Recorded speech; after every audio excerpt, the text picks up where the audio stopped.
तो लीजिए सुनिए रज्जू मंचला के मधुर स्वर में ये शानदार गीत। धीरे धीरे से मेरी जिंदगी में आना, धीरे धीरे से मेरे दिल को चुराना।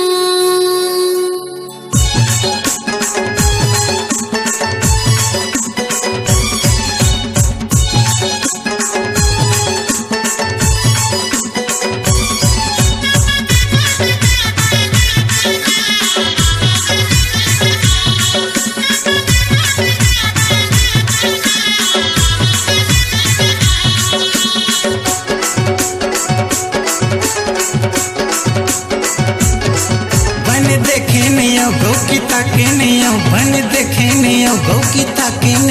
तोर चेहराला मोला टांग के दिखा दे वो पर्दा खोल के दिखा, मोला टांग के दिखा दे वो पर्दा खोल के दिखा।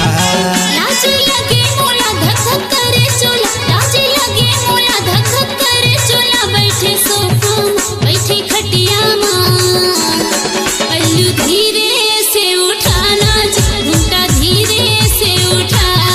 पल्लू धीरे से उठाना, घूंटा धीरे से उठा।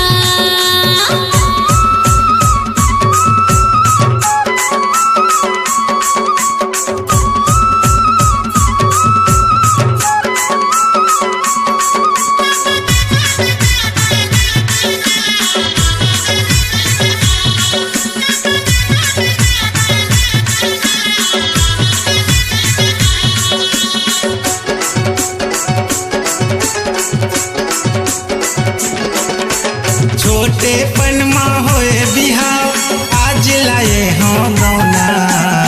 कस जवानी ला तोला सोपत हो ई मयारो सजना।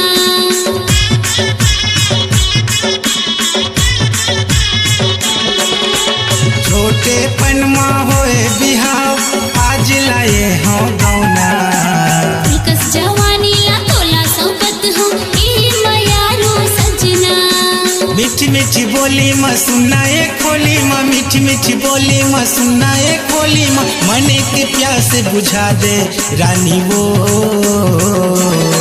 पर्दा खोल के दिखा दे वो मोला टांग के दिखा। पर्दा खोल के दिखा दे वो मोला टांग के दिखा।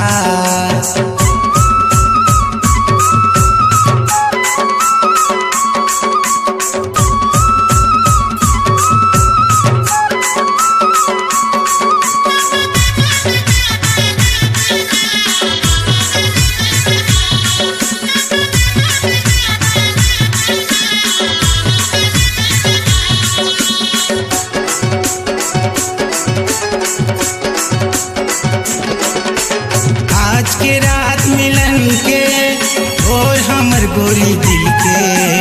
मया के सावन बरसाबो राजा दोनों जान मिलके।